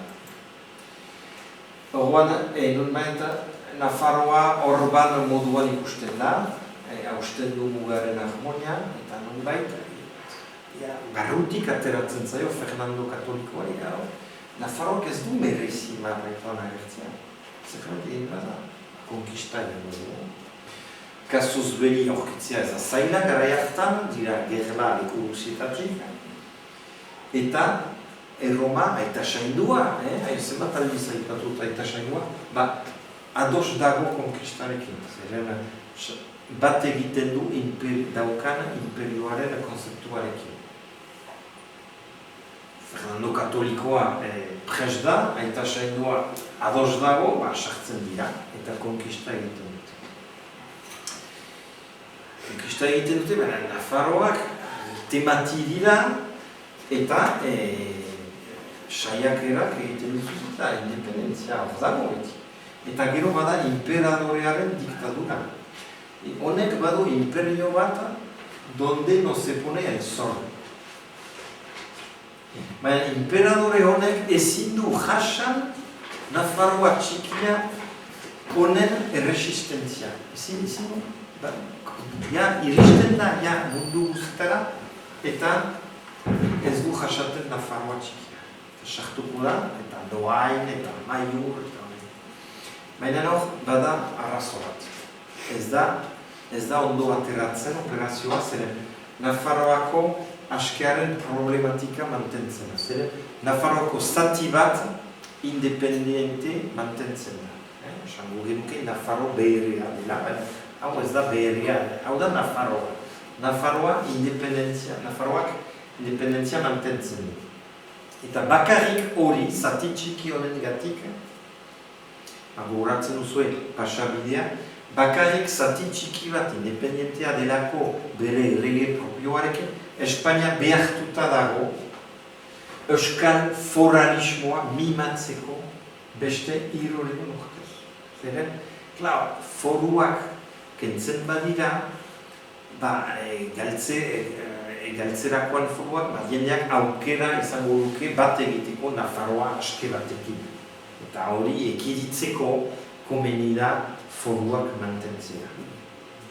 Eta historia hori foruekin atzeratuko du Espainiako barne zentralizazioa. Nunbait, estatu guziak, handiak, Frantzia, Inglaterra zentralizatzen dira, eta Espainiak ezin du egin behartuta delako mantentzeko foruak. Hau, atzerapen handi bat suposatzen zaio gaur egungo Espainiarentzat ere. Gaur egun ere ikusten dugu problematika honen ondorioa. Konkista, konkista da. Batzuk zalantzan jartzen dute, hau izan dela konkista bat. Hau da, seio bat, zigilu bat, Espainiako gobernuak argitaratu duena 2012an, eta BON, hainbat boletin ofizial del Estado agertzen da dokumentatu. Da, seio bat, 2012, quinto centenario conquista de Navarra. Hau da gure problematika nazionala conquista de Navarra. Hau da gure arazoaren jatorria eta zentralitatea. Hau izanik, gaur egun ari gira, hemen, tiestotik kanpo, ari gira hemen gogoetatzen estatus berri bati buruz. Estatus. Hau da, Conquista de Navarra, estatu bat, eta gu ez gaude, gaur egun ez gaude. Ez gira diabetzen zer dago duguan. Espainiak, ez dakit zergatik egin duten, hau presumitzea konkistaz, gauza, baina egin dute. Gainera, Nafarroa behera, irabostunta baina ongi egin dute zen konkistatua eta Nafarroa beherea dagoela. Eta aipatzen gero lehen zontziera, zontziera galdu zuen Nafarroa. Galdu zuen punta hori. Eta horregatik konkista hori gauzatu da. Bitxia da, ez dakit ezagutzen zen dute, baina sartu hori. Konkista gauzatu da, baina ez da bukatu. Ez da bukatu, zeren gaitasun handiak ditu Nafarroak. Badu personalitatea indartsu bat. Kriterio asko. Wonder of the world. Hau da, Shakespearek erabiltzen duen formula bat antzeslan batekin. Zer gertatzen da? Zati txiki bat independentea da, badu konexio bat Foix eta Labrit erremuekin, eta hor garatuko du giro berezi bat oargarria izango da gara hartan jende askorentzat. Emakume empoderatuen dinastia bat. Margarita Nafarroakoa, gaur egunero aipatzen da Andre hori, interneten begiratu eta egunero badira notiziak Margarita Nafarroa buruz. Joana Labrit, bere alaba, hau ere, estatu regina, estatu burua, hau ere, askotan notizia da gaur egun ere, baina ez hemen, Europan eta nazioarte, baina. Eta hau ez ezagunagoa da, Katalina da Joanaren alaba, da Enrique Hirugarrenaren arreba, Katalina, Enrique hiriko da hainbat gerratan, eta Katalina aginduko du lujande hauetan. Emakume empoderatuak. Euskara, nunbait, ofizialtasuna, bisibilitatea lortzen du. Bada, Zangozan jaiotako errege bat. Enrique Bigarrena, Zangozan jaio eta ezia izan da. Euskara gune batean. Rabelais, frantses idazlea, gitaratzen du testo bat euskaraz beste gainontzeko hizkuntzen maila berrian jarriz.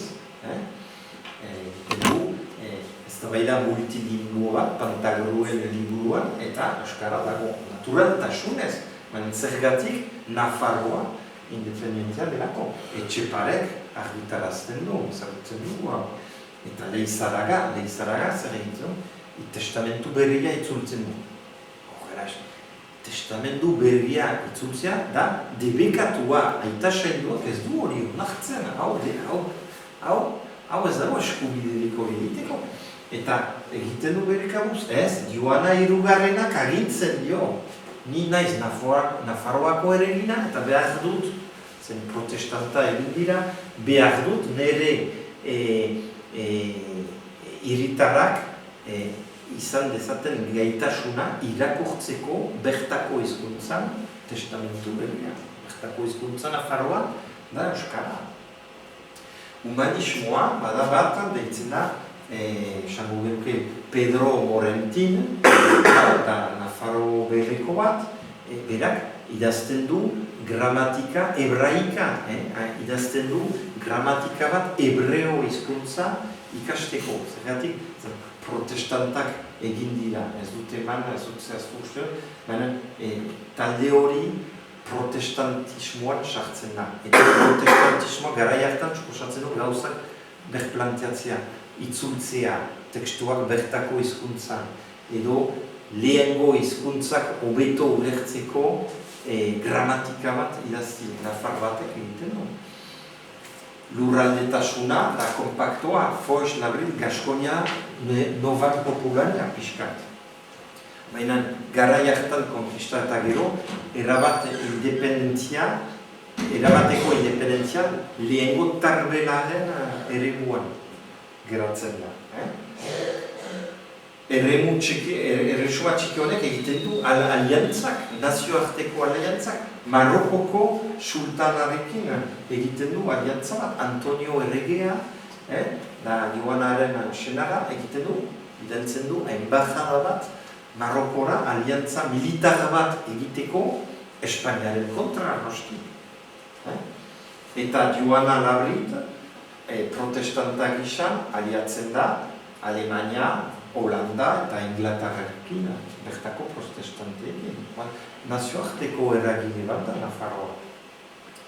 Dena den,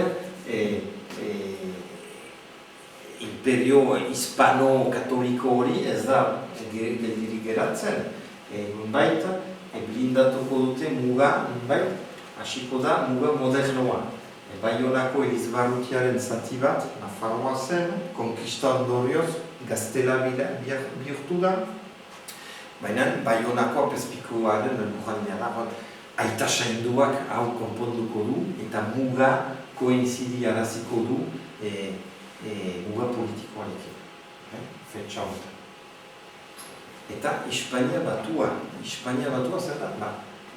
Larogoian, Espainiak bere ganatzen du Portugal. Espainiak okupatzen du Portugal desagertzen da. Portugal desagertzen da ere bai. Felipe Bigarrena bere gain hartzen du Portugal, dinastia karambola bat aprobetxatuz. Portugal desagertzen, baina oraindik dago errege propio bat Nafarroan. Portugal ere desagertu zen, eta Nafarroa oraindik hor zegoen. Eta Shakespeare, idazten duelarik fetxartan, idazten du Nafarroa munduko marabia dela. Idazten badu, ez du idazten gauza absurdo bat, idazten du gauza sinesgarri bat bere publikoarentzat. Idazten duelarik hori, ez da txorrara bat. Diendeak ulertuko du zer esan nahi duen esaldi honek entzen. Nafarroa ez da guna da Inglaterran. Wonder of the World, munduko miresgarria, badu zentzua benetan errealitatearekin lotuta. Hortan ginen. Wonder of the World da Nafarroa askea, ez da Nafarroa okupatua. Bukatuko dut azkar. Barkatu gustatzen naiz. Gustatzen zait. Galderak balin badira, hau da eremua, aipatu dugu, pasatzen dira. Gero hau interesatzen zait bukatzen ari da. Sistema, Eliza eta sistema politiko religiosoa planifikatuko du Nafarroaren desagertzea. Planifikatuko dute eta gutxieste politikoa antolatuko dute. Erregea akatuko dute, hasteko, Wonder of the World akatzen dugu, eta erresuma neutralizatzen da. Ja ez dago Nafarroa.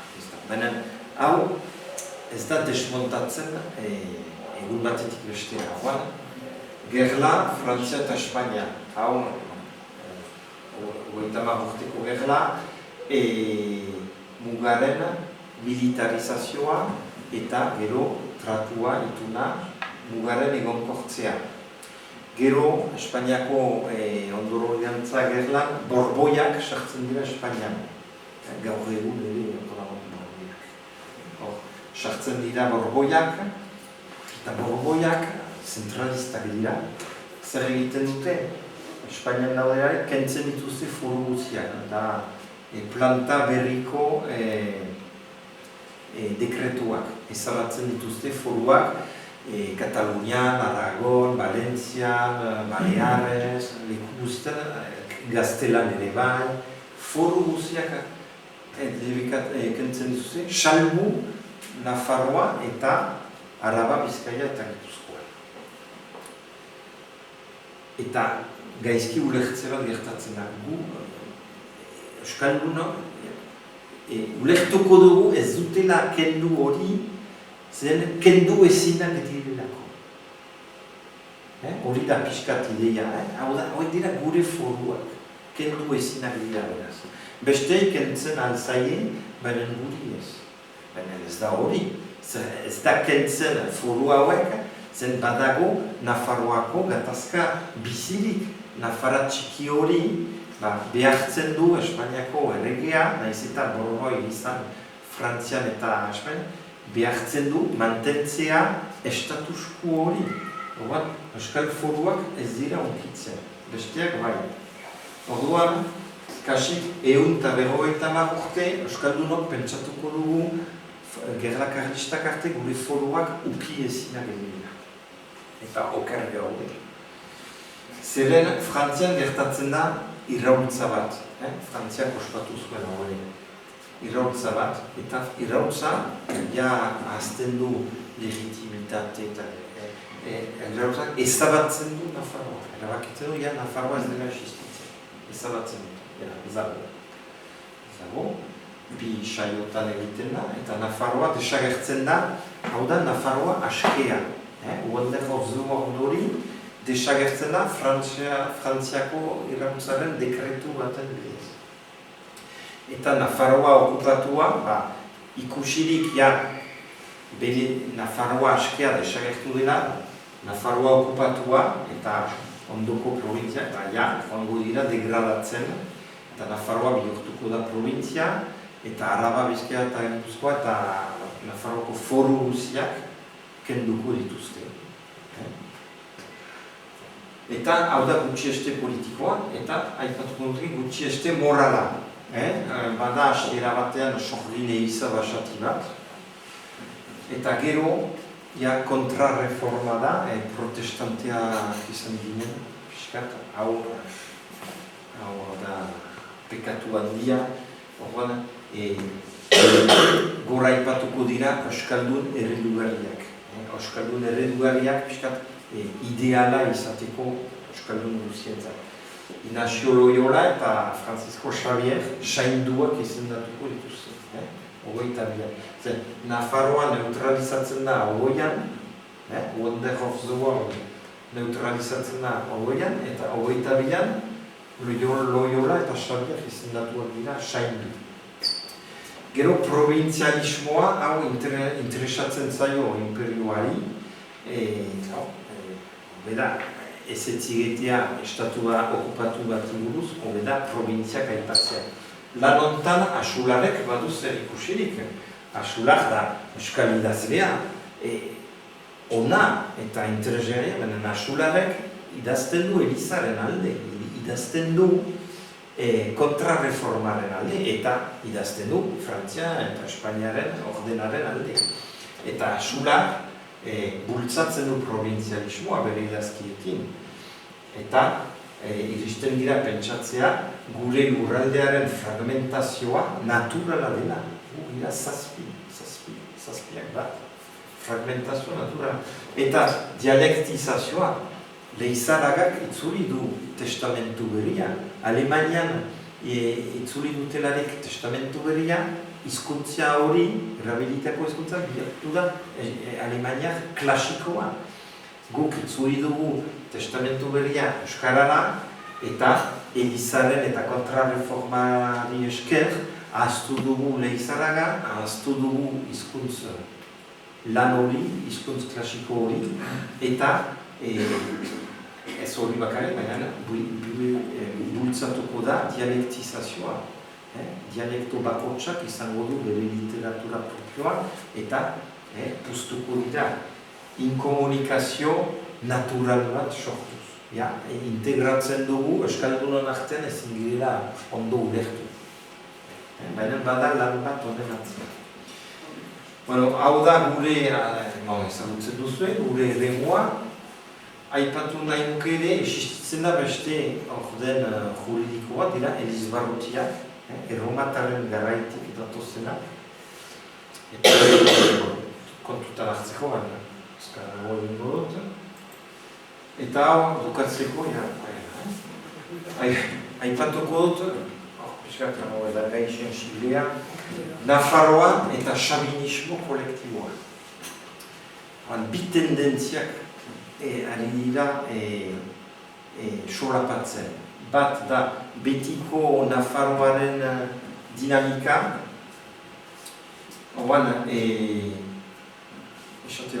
Espainiako errege ordetza guziak independizatu dira.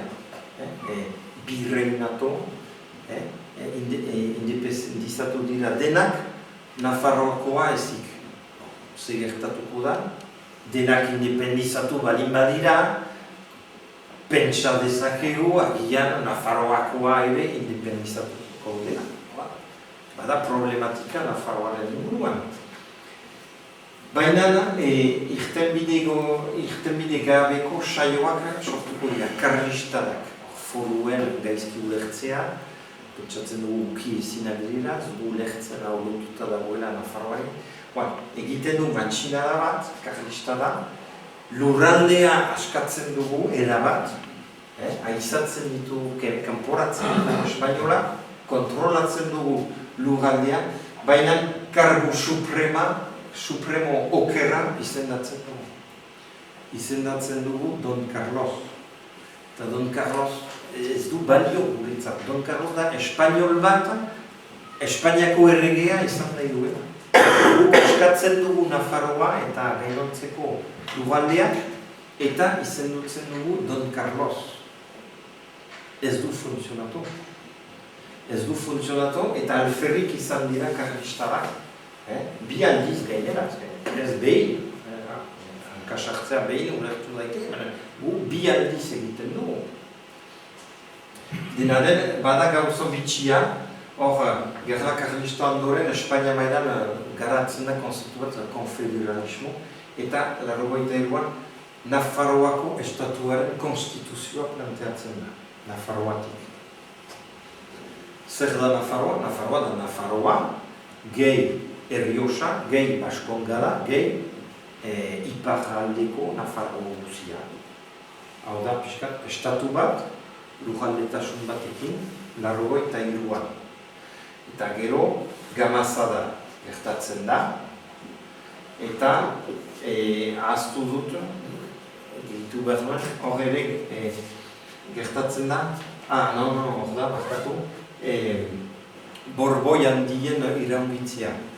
Borboi handiak dira frantziakoak, eta hemen dira borboi txikiak, Espainia. Borboi handiak dira Frantziako eta Nafarroako errege. Hauek dira, badute ofizialtasuna Nafarroaren buruz. Iraungitzen dira 83an. Ze gertatzen da Nafarroarekin? Ez dugu hitz egiten, bada eztabaida bat egunero Frantzian nori dagokio Frantziako erregea izatea. Gaur egun, badago, sitzitzen da debate hori. Guk ez dugu debatitzen nori dagokio Nafarroako erresuma. Bada jendea, hori eslaitzen altzio. Eta azken nunbait Nafarroaren alde, Iruña izendatua da artxibarruti moduan. Tarragona izendatu zutelarik aldatu genuen erresumaren izena eta dena, orain badugu gure artxibarruti propioa. Hori behar genuena 1194an. Orain badaukagu ez dakit zonbat 800 urte berantago, baina ez daukagu erresuma. Eta xabinismo kolektiboa, eda xabinoarana eta ingurukoa, pixkat honekin paraleloan garatzen da. Badigustat zazpiak bat etnokulturala, ez da politikoa, eta gero xabino agertzen da, Bizkaia porzu independentzia, oda bide pixkat behen abiapuntua, gero ikurina, gero jangoikoa eta lige zahara, bait honek ez dauka ezer aita sainduaren kontra, aipatu dut ez dakitzu bat aldiz aita sainduaren eragina, eta Euskadi asmatzen du, eta gero bertiseinatzen du ere armaria, zazpiak bat armaria erabiltzen du orden alfabetikoa. Orden alfabetikoaren bitxikeria da Araba, Bizkaia, Gipuzkoa goian daude eta Lapurdi, Nafarroa eta Zuberoa beran daude. Zer gertatzen da, kasualitzaren, Bizkaia dago Nafarroaren gainean. Ez dakit. Beti Arraroa eutz kasualitate dute, baina Bizkaia, Sabino hori esker, zen hemen zazpiak bat kulturalotan Nafarroa da lehena, lehen postua. Eta hor, Nafarroa, Bizkaia azpian. Eta hau da, pixkat, bi tendentziak. Eta sistema, Eliza, Gobernua, Espainia, nunbait nire ustez, hartu du xabinismoa kontrolpean. Xabinismoa dago kontrolpean, aspaldietik gainera. Eta nunbait, honi emango diote kantsa, baina modu kontrolatu batean. Neoforalismo bat autonomia deitzen dena, hogeita maseian, hortan gaude, Euskadi. Eskatzen duzu Euskadi, torri Euskadi. Euskadi, lugatua. Iristen dira, nola badugu kakao mental bat dialektizazioa, da arazo bat. Gure hizkuntzari seriotasunen behar dugu, reseteatuko dugu aurreko euskara, sortzeko euskara batua. Aurrera pena, ondo, baina inor ez da kapaza irakurtzeko 19. mendeko liburuan, Dazkona Agerre, edo ez dut aipatzen Asulak, edo Leizarak, ezin dugu Euskara Batutik oso komplikatua da irakurtzea naturaltasunez. Alemaniarek irakurtzen dute Lutherren Biblia arazorik gabe. Baina gu ez gira kapaza irakurtzeko Leizara, ez dakit. Borroka armatua garatu da forma ezberdinetan. Nik uste dut hemen Kargu Supremoa, ipatu duen Ekoaritzaren inguruan, ez dela ondo landu aspektu hori. Eta karlistadetan berdin. Borroka bat behar du nonbait zerbait giatzen duena. Teoriak eta interpretazioak eta gauza zehaztu gabeak ez dute laguntzen arrakasta lortzeko. Hemen lortu dugu arrakasta bat lugaldea askatuz, baina gaizki hautatu genuen pertsona okera, Don Carlos, eta hemen borroka eginda hainbat urtetan, baina ez dakit. Behar bada, estatu konzeptu hori kanpo geratu da. Gero, sistema, kontrolpean gaude, sistema baliatu du, hau, Nafarroa garaia periferian usteko. Integratu dugu Nafarroa periferian daukagula. Google sinisten dugu, Nafarroa periferian, eguregiko eskua aurkitu dute periferian. Hau da. Periferian, hau da, baskoien, kiwitaz pampiloneanziz erdian, eguregiko eskua, baina periferian. Iparralde izan da Wonder of the World. Wonder of the World. Eta orain erabat desnafartua da, desnafartze kalkulatua, eta puztu da egoaldetik etortzen zen xabinismo hori, eta orain postu behar gira EPCI da hiri udal mankomunitate sistema. Eta gaur egun Euskaldunak integratu dugu girela estatu gabeko herria. Hori, gaur, horrengo egunetan egingo da manifestazio bat, nazio bat gara, esplikatu bat dugu, gu ginen Wonder of the World, eta horren, nazio bat gara. Eta guzti honekin eneko aritza, zer, eneko nor aritza, horrela gaude pixkat. Eta ja, pixkat bukatzeko, hau aurkitu dut grazia pixkat emateko, Carlos Emperadorea tiene un grano en el culo magistral. Ez Navarra, imbécil. Ez Navarra, pero hau ez da Nafarroa pentsatzen duguna, hau da Nafarroa askea, hau da Nafarroa Wonder of the World, hau da antolatuta dagoen Nafarroa, hau da Nafarroako estatua. Eta honekin sortzen dugu arazo bat sistemari, bere urteko problematika. Eneko aritzak pixkat akzeleratu zuen. Bukatu da. Bai, bukatu da. Emaztu irudia, irudiarekin bukatzen. Bai, bukatu da.